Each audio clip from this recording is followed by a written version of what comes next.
The morning of June 13, 1944, Trooper Joe Ekins sat in near total darkness waiting.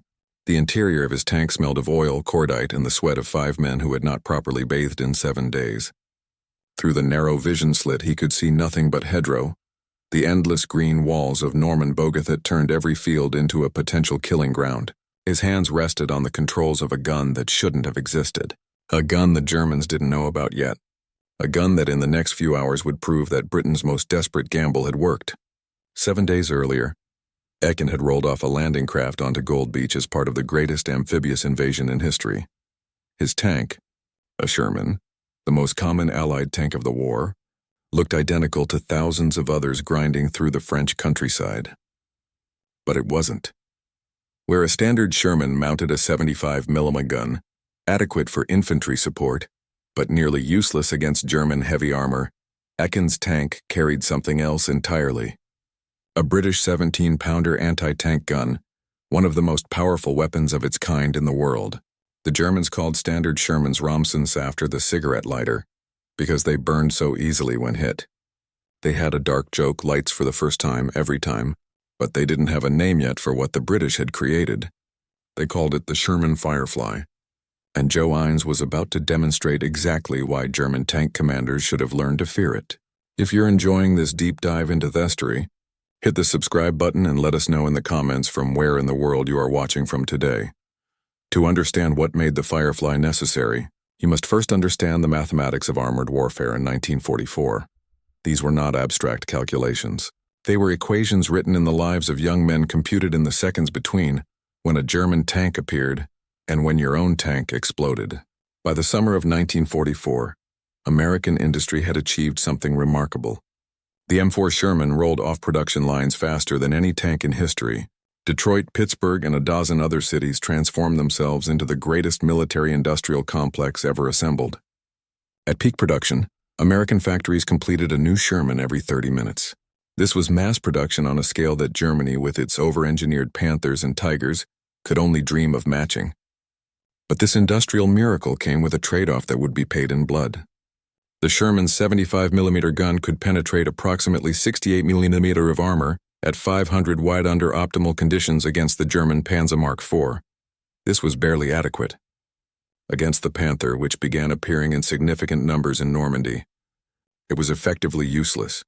The Panther's frontal glacis plate was 80mm thick, but sloped at such an angle that it provided the equivalent protection of 140mm. The Tiger I's frontal armor was 100mm of vertical steel. American tank crews developed a grim saying that circulated through every armored unit. It takes 5 Shermans to kill a Tiger. The problem is the Tiger always gets 4 of us first. The geometry of this imbalance was brutal. A Panther could destroy a Sherman at 1,500 yards, nearly a mile. The Sherman had to be close to within 300 yards, often less, to have any realistic chance of penetrating a Panther's side or rear armor. That meant crossing open ground while being shot at by a gun that could pierce your armor from distances where you couldn't even effectively return fire. British crews receiving thousands of Shermans through the Lend-Lease program faced exactly the same problem. But they also possessed something the Americans lacked: a gun capable of killing German heavy tanks at range. The Ordnance quick-firing 17-pounder was born from Britain's desperate position in 1941 and 1942. As a towed anti-tank weapon, it was a monster. The gun fired a 17 bomber-piercing shot at nearly 3,000 ft/s, almost 1,000 ft/s faster than the Sherman's 75mm. The penetration figures were staggering by the standards of 1943. 140mm of armor at 1,000 yards. This meant it could punch through a Tiger's frontal armor at distances where the Tiger couldn't effectively return fire. Against a Panther positioned correctly, it was even more devastating. British anti-tank crews using towed 17-pounders achieved remarkable success in North Africa and Italy. But towed guns had a fatal weakness. They couldn't maneuver. Once their position was identified, German tanks could suppress them with high explosive rounds or simply bypass them. What Britain needed was mobility. They needed to put the 17-pounder into a tank, but here the problems multiplied exponentially. The gun was enormous, designed to be towed by a truck, not squeezed into a tank turret. British engineers attempted to mount it in the Churchill infantry tank, But the Churchill was too slow for the mobile warfare envisioned for the invasion of France. They tried fitting it into the Cromwell cruiser tank, but the recoil forces would literally tear the turret assembly off its mounting. In late 1943, Major George Brighty of the Royal Artillery had an idea that seemed nearly impossible. Mount the 17-pounder in an American Sherman. The engineering challenges were immense and immediate. The 17-pounder was nearly 3 ft longer than the Sherman's standard gun. Its recoil was so violent that mounting it in the Sherman's existing turret would require a complete redesign of the interior. The gun would have to be rotated 90 degrees and mounted on its side, which necessitated designing an entirely new recoil system from scratch. The turret basket would have to be removed to make space. The radio, normally positioned in the turret, would have to be moved to the hull, complicating communication. The loader would have to work in an impossibly cramped space, handling shells that weighed significantly more than 75 mm rounds, and somehow all of this would have to be accomplished while keeping the modifications secret from German intelligence. The solution involved a level of deception that extended to the tank's external appearance. British engineers designed the Firefly so that from more than a few hundred yards away, it looked nearly identical to a standard Sherman. The 17-pounder's distinctively long barrel was disguised with a muzzle brake that from a distance made it resemble an American 76mm gun, a weapon the Americans were beginning to feel, but one far less powerful than the 17-pounder. German tank commanders scanning the battlefield through their optics would see what appeared to be an ordinary Sherman. By the time they realized they were facing something different, it would often be too late. The first production of Fireflies emerged from British workshops in early 1944. The plan called for equipping each troop a 4-tank unit with 1 Firefly and 3 standard Shermans. This ratio was born of necessity rather than choice. Converting Shermans to Fireflies required extensive handwork. Each conversion took weeks.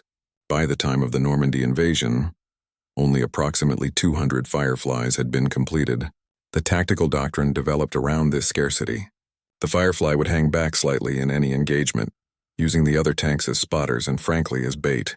When German heavy tanks revealed themselves by engaging the standard Shermans, the Firefly would strike from 800 or 1,000 yards, distances where its superior gun gave it an overwhelming advantage. Joe Ekins was 21 years old when he was assigned as gunner to a Sherman Firefly in the 1st Northamptonshire Yeomanry, part of the British 33rd Armoured Brigade.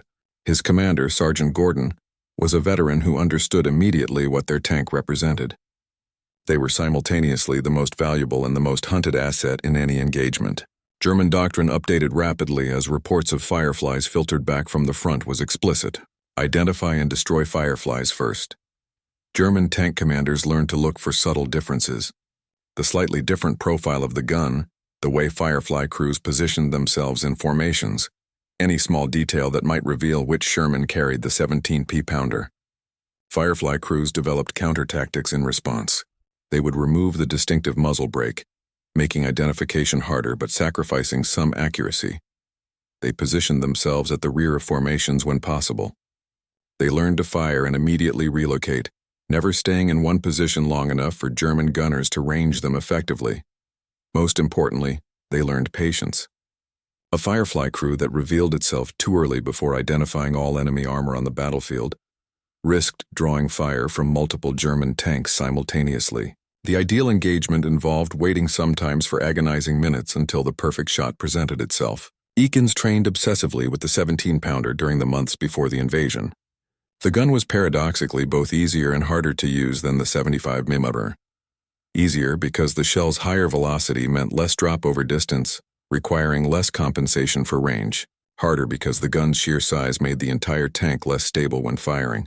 And the faster shell gave you less time to correct if your initial aim was off. But when it worked, when the shot was clean, the results were devastating. A 17-pounder armor-piercing shot didn't just penetrate armor. Upon breakthrough, the kinetic energy converted to heat, sending fragments of superheated metal ricocheting through the target tank's interior at hypersonic speeds, killing crew members, igniting ammunition, transforming a 60-ton machine into a funeral pea in seconds. On the 6th of June 1944, Ekins Firefly rolled off a landing craft onto Gold Beach. The beach was chaos incarnate, landing craft grinding onto sand, men running through surf. the distant crump of artillery, smoke obscuring everything beyond 100 yards. But the initial German resistance at Gold Beach had been lighter than at Omaha or Juneau. By nightfall, British forces had pushed several miles inland.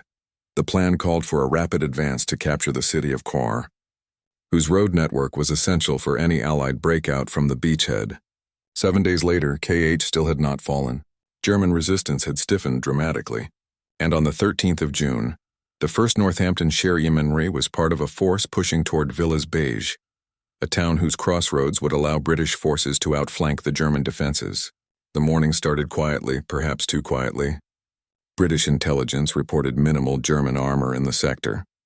The advance proceeded smoothly down the narrow road toward VA's Bookage. Tanks bunched more closely than tactical doctrine recommended, but the terrain those endless hedge made dispersal difficult. Around 8:30 in the morning, the lead elements entered the town itself. Buildings showed signs of hasty German withdrawal. Equipment had been left behind. Perhaps for once the advance would proceed without significant resistance. Then the first Cromwell exploded. The tank simply disintegrated, its turret lifting off and crashing back down like a discarded toy.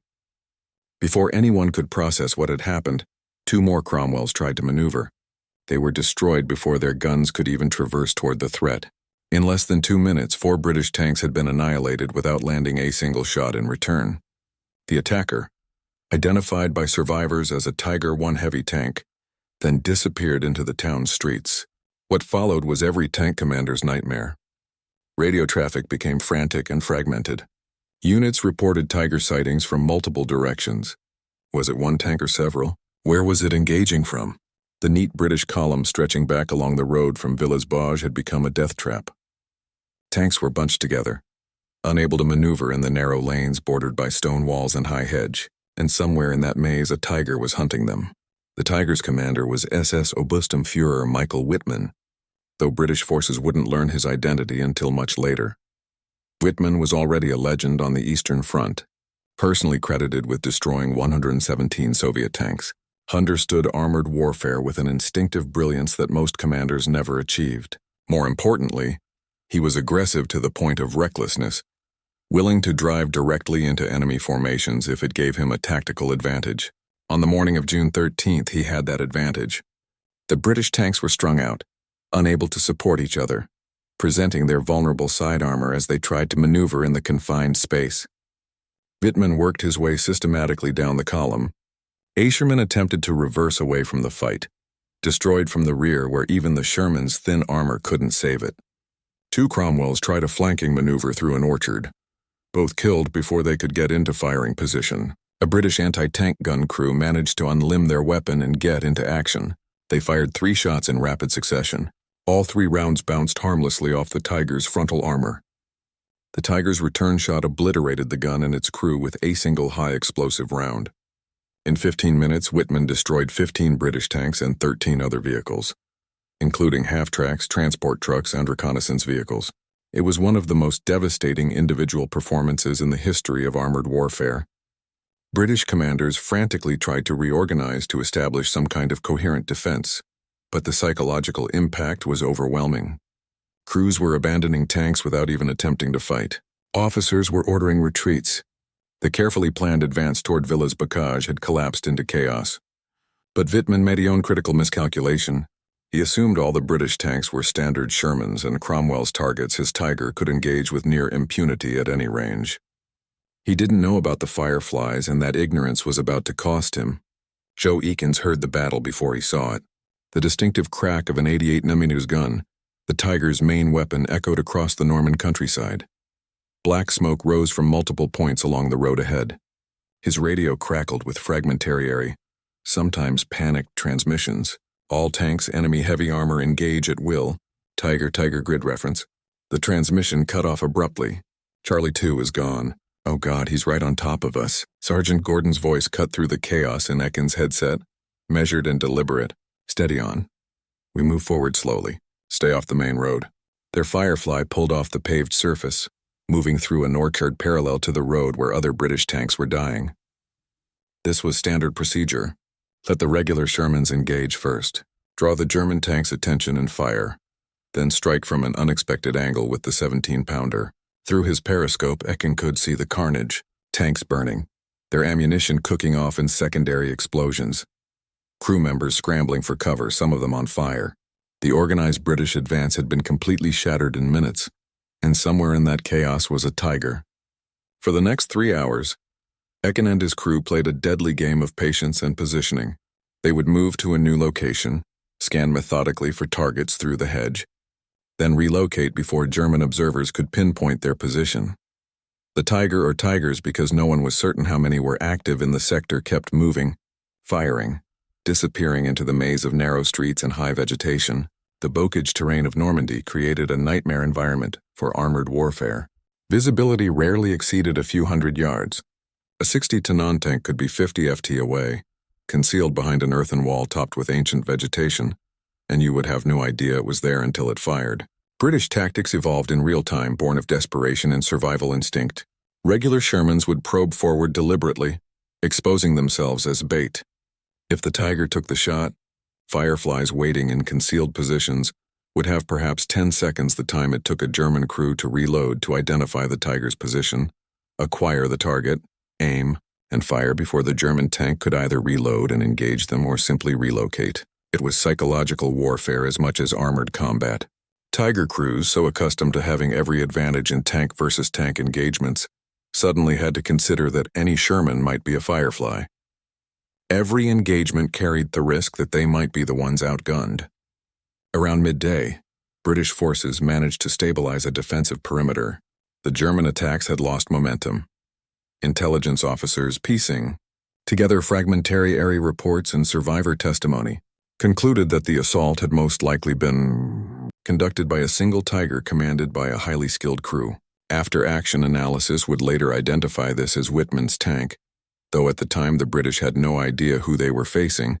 The same tiger might still be operating in the area. And at 12:47 in the afternoon, Ekin finally got his opportunity movement. Plevsimler range 800 yards. Sergeant Gordon's voice in the headset was quiet, almost conversational, the tone of a man who had learned not to let adrenaline affect his speech. Ekin swung the gun in the indicated direction, peering through the sight. For several seconds he saw nothing but smoke and the irregular shadows cast by hedgerows and damaged buildings. Then there, a massive gray shape moving behind a screen of trees perpendicular to their position. A tiger. His heart rate accelerated, but his hands remained steady on the controls.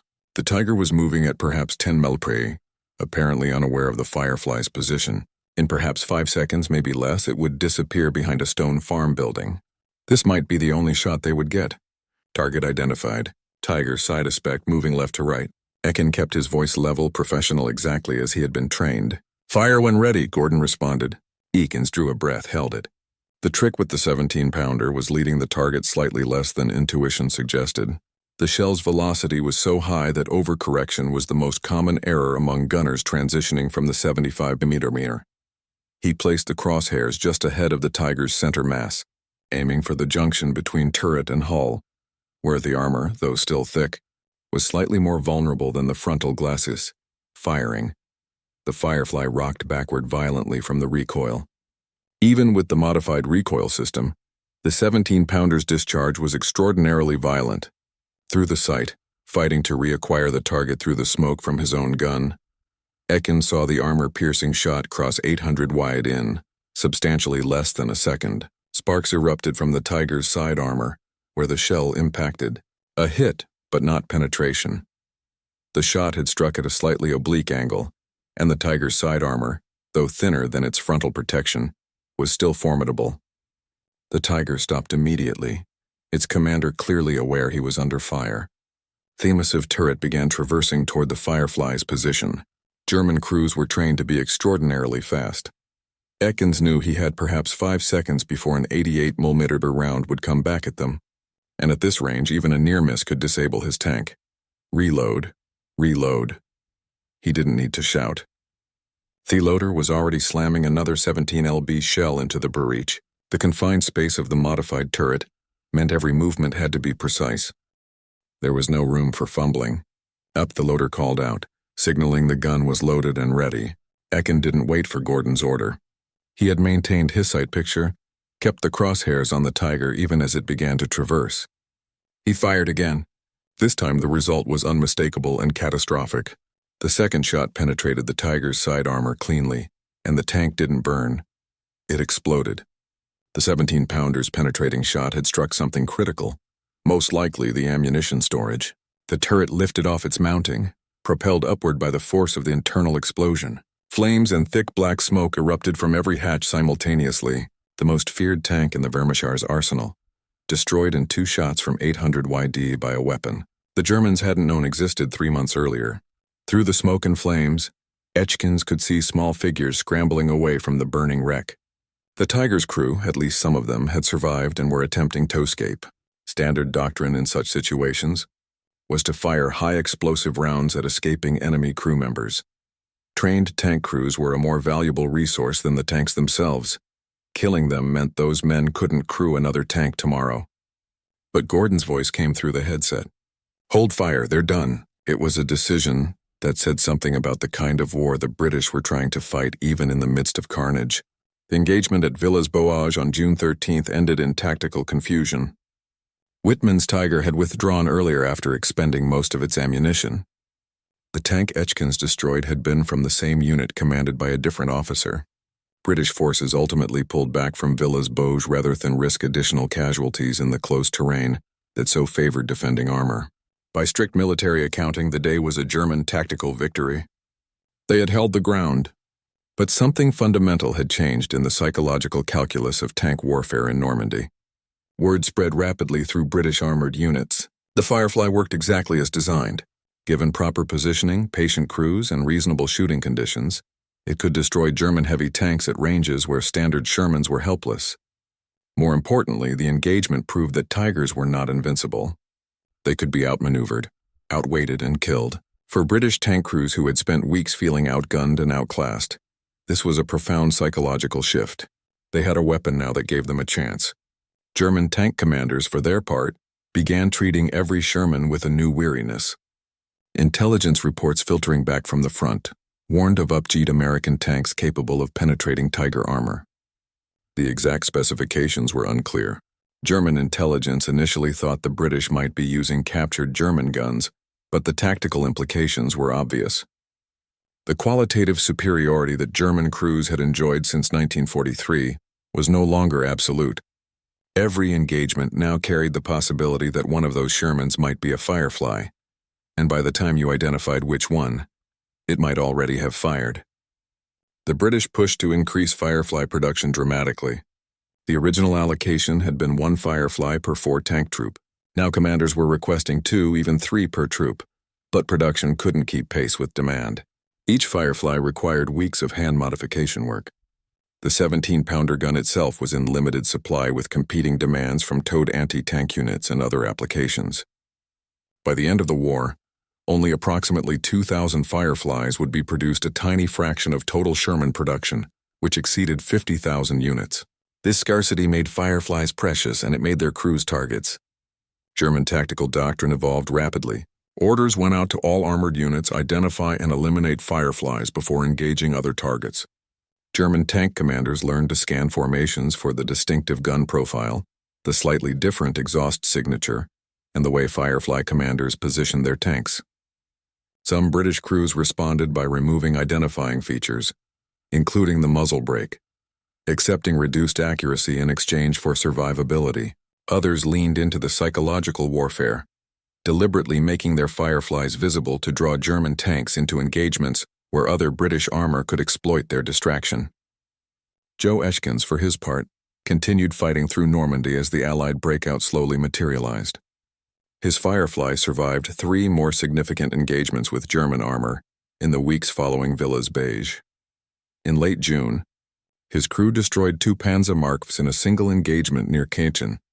In mid-July, they engaged and destroyed a Panther that had been dominating a crossroads, preventing British infantry from advancing. Each engagement reinforced the same lesson. At range, with a prepared position and patient crew, the Firefly gave British tankers a decisive advantage.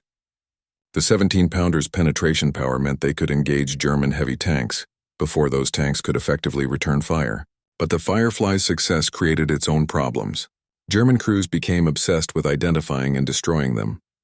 Firefly casualties began mounting as German tankers learned to recognize them more quickly.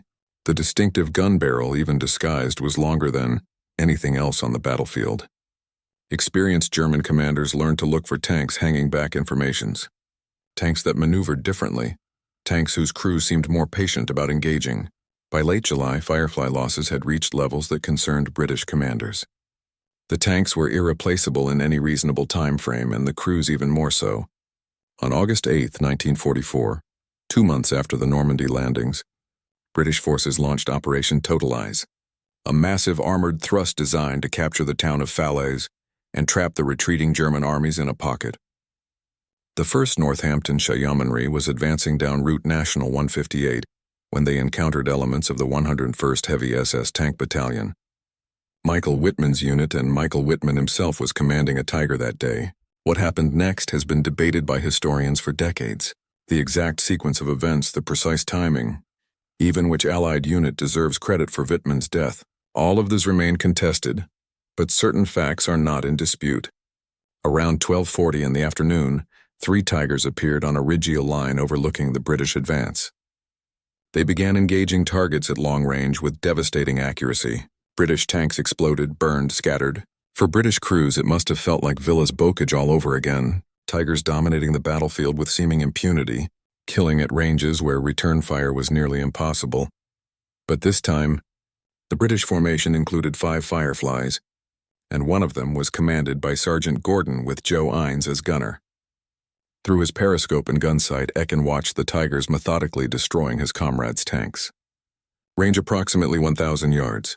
The Tigers were positioned hull down on the ridge, only their turrets visible above the crest, presenting the smallest possible target profile and maximizing the protection of the terrain. Under normal circumstances, under the tactical doctrine of 1943, this would have been an impossible engagement. The Tigers held every advantage position, armor, firepower, visibility. Ekins fired anyway. The first shot missed. At 1,000 Hwayad against a partially concealed target, even the 17-pounder's flat trajectory and high velocity couldn't guarantee a hit. These shell passed perhaps 2 ft'd over the Tiger's turret, close enough that the Tiger commander certainly heard and possibly felt it. The Tiger's turret began traversing toward the Firefly's position. If it acquired them, if it fired first, the Firefly's armor would provide no meaningful protection at this range. The second shot did not miss. Ekins' 17-pounder shell struck the Tiger's turret ring, the junction between the turret and the hull, one of the few vulnerable points on a Tiger's frontal aspect. The penetration was catastrophic and immediate. The Tiger's turret stopped traversing. Thick black smoke began pouring from the commander's cup and the loader's hatch. No crew members emerged. The tank simply sat there on the ridgeline, smoke billowing, a metal coffin for the 5 men inside. The tank Joe Ekins had just destroyed was Tiger 007, commanded by SS Obersturmführer Michael Wittmann, the most successful tank ace of World War II, personally credited with destroying 138 Allied tanks and 132 anti-tank guns over 2 and 1/2 years of combat. Was dead, killed by a single shot from a British gunner in a modified American tank at a range where Wittmann probably believed he was invulnerable. If you find this story engaging, please take a moment to subscribe and enable notifications. It helps us continue producing in-depth content like this. Ekins wasn't finished. With Wittmann's Tiger destroyed, the other 2 German tanks on the RGL line began maneuvering, trying to identify where the fatal shot had originated. Ekins fired twice more in rapid succession, his loader working frantically in the cramped turret to keep the gun fed with ammunition. Both shots found their marks. 2 more Tigers were destroyed within minutes. In a single engagement lasting less than 10 minutes, Joe Ekins had killed 3 of the most feared tanks in the Wehrmacht at ranges, where those tanks' commanders believed they held an insurmountable advantage. The psychological impact of Wittmann's death rippled through German armored units far beyond its tactical significance. Wittmann had been more than just a successful tank commander. He had been a propaganda symbol, proof of German technical and tactical superiority. His death and the manner of it, killed at long range by a tank he probably didn't recognize as a threat until it was too late, undermined fundamental assumptions about armored warfare that had sustained German tankers. Through 2 years of increasingly desperate fighting, the profound irony at the heart of the Sherman Firefly's story becomes clear when you step back and examine the larger context. The Americans had designed the Sherman with a specific philosophy: adequate performance, maximized production. They explicitly chose not to pursue the kind of technical excellence that characterized German tank design. The calculation was ruthless but logical: build 5 tanks to every one of theirs, accept higher casualties per engagement, and win through overwhelming numerical superiority. This was industrial warfare in its purest form. Victory through production capacity rather than individual unit superiority. The British took America's adequate tank and transformed it into something the Germans learned to fear. By mounting Agon, the Sherman was never designed to carry a gun that barely fit in the turret, that forced crews to work in extraordinarily cramped conditions, that made the tank slightly slower and mechanically less reliable. They created one of the most effective tank destroyers of the war. The Firefly proved that the Sherman's fundamental design wasn't the fatal flaw. The gun was the problem. And with the right gun, the Sherman could kill anything on the battlefield. The Americans ironically resisted adopting the 17-pounder. American doctrine and institutional pride demanded American solutions to American problems. They eventually developed the 76mm gun for the Sherman, substantially better than the 75mm, but still inferior to the 17-pounder in penetration and effective range. American tank crews in Normandy, watching British Fireflies destroy Panthers and Tigers at distances where their own Shermans were helpless, begged their commanders for access to the 17-pounder. They were refused. The British would keep the Fireflies for their own units. And so, American tankers continued dying in Shermans armed with 75mm guns, closing to suicidal ranges because their weapons couldn't penetrate at distance. While just a few hundred yards away, British tankers in mechanically identical Shermans killed German heavy tanks from 1,000 yards. The shared sacrifice of the Allied cause had its limits, it seemed, when it came to the distribution of the war's most effective weapons. The combat record of the Sherman Firefly, compiled from after-action reports and unit histories, was extraordinary by any measure. Though Fireflies made up only approximately 10% of British Sherman tanks in Northwest Europe, they accounted for roughly 50% of all German heavy tanks destroyed by British armored forces from June 1944 through May 1945. A single Firefly in a tank troop could dominate an entire engagement. German commanders learned to prioritize destroying Fireflies above all other targets, but identifying them in the chaos and smoke of combat proved nearly impossible. Often the first indication that you were facing a Firefly was the 17-pounder shell penetrating your armor. The tactical revolution the Firefly represented went beyond simple firepower. It changed the fundamental psychology of tank versus tank combat in ways that are difficult to quantify, but were immediately apparent to the men doing the fighting. German tank crews, so long confident in their qualitative superiority, now had to approach every engagement with caution. That Sherman at 800 YD, was it a standard 75mm essentially harmless at that range, or was it a Firefly capable of killing your Tiger with a single shot? The uncertainty itself was a weapon. It slowed German responses, made commanders more cautious, created hesitation where previously there had been aggressive confidence. British crews conversely found their tactical options expanded dramatically. With a Firefly in the troop, they could engage German heavy tanks on something approaching equal terms. The psychological burden of fighting a Tiger, that sense of facing something technically superior, nearly invulnerable, lifted when you knew your formation included a gun that could kill it at range. Moral improvements are difficult to measure, but multiple British accounts from Normandy reference the profound psychological relief of having Fireflies in their units. Joe Ekins survived the war. His final tally: 7 German tanks destroyed, including 3 Tigers, one of them commanded by Michael Wittmann, the most feared tank case of World War II.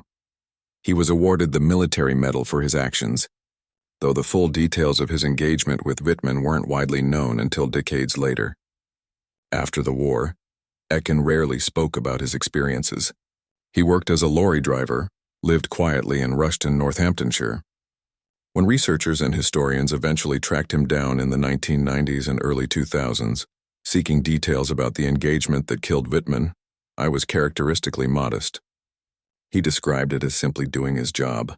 The shot that killed Wittmann was, from his perspective, not fundamentally different from any other shot he'd taken during the war. You identified a target.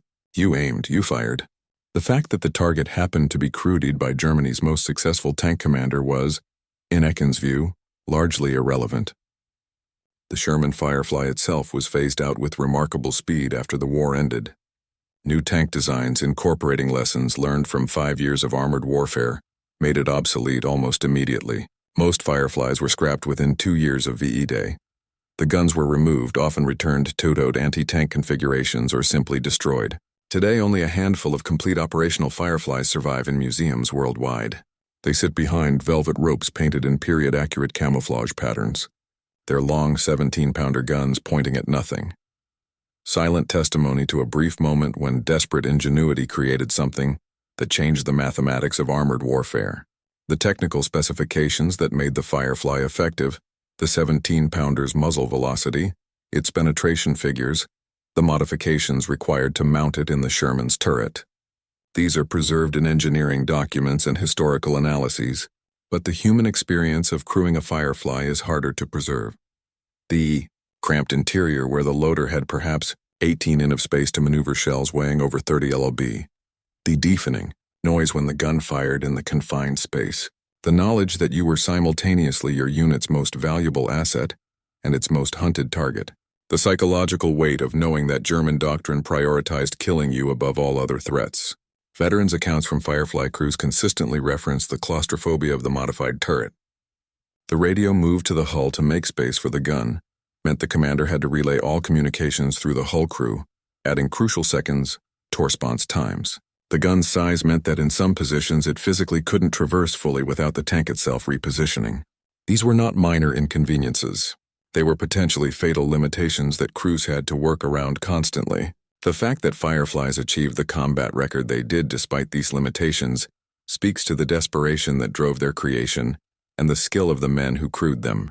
In 2001, an 82-year-old man named Joe Ekins stood in a field near Saintonge, France, looking at a memorial to the tank battles of Operation Totalize. He had returned to Normandy for the first time since the war, brought by a British documentary team researching the death of Michael Wittmann. A historian asked him what he remembered most about his time as a Firefly gunner. Ekins thought for a long moment, looking across fields that had been battlefields 57 years earlier, then said something that captured the entire story in a single observation. The sound, he said. The 17-pounder made a different sound than the 75-meter. Sharper, louder, echoed differently. When you heard that sound on the battlefield, you knew someone had a chance. He paused, still looking across those peaceful French fields where young men had died in burning tanks. The Germans had the best tanks, the best armor, the best guns in the world. They had every advantage you could want in armored warfare. But they didn't account for us taking their advantage away. Not with something better. We never had something better than a Tiger. We just made something that was good enough to kill it, and that turned out to be all we needed. The Sherman was never the best tank of World War II. By any objective technical measure, it was inferior to the Panther, inferior to the Tiger, arguably inferior even to the later models of the Panzer Mark IV. But the Firefly proved something more important than technical superiority. It proved that ingenuity born of desperation combined with skilled crews and sound tactics could overcome a significant technological disadvantage. That a tank derided by its enemies as a Ronson could become something German tank commanders learned to fear. Michael Wittmann destroyed 138 Allied tanks in his career spanning 2.5 years of combat. He survived engagements on the Eastern Front that killed thousands of other German tankers. He became the face of German armored excellence, proof that superior training and superior equipment could overcome numerical disadvantages.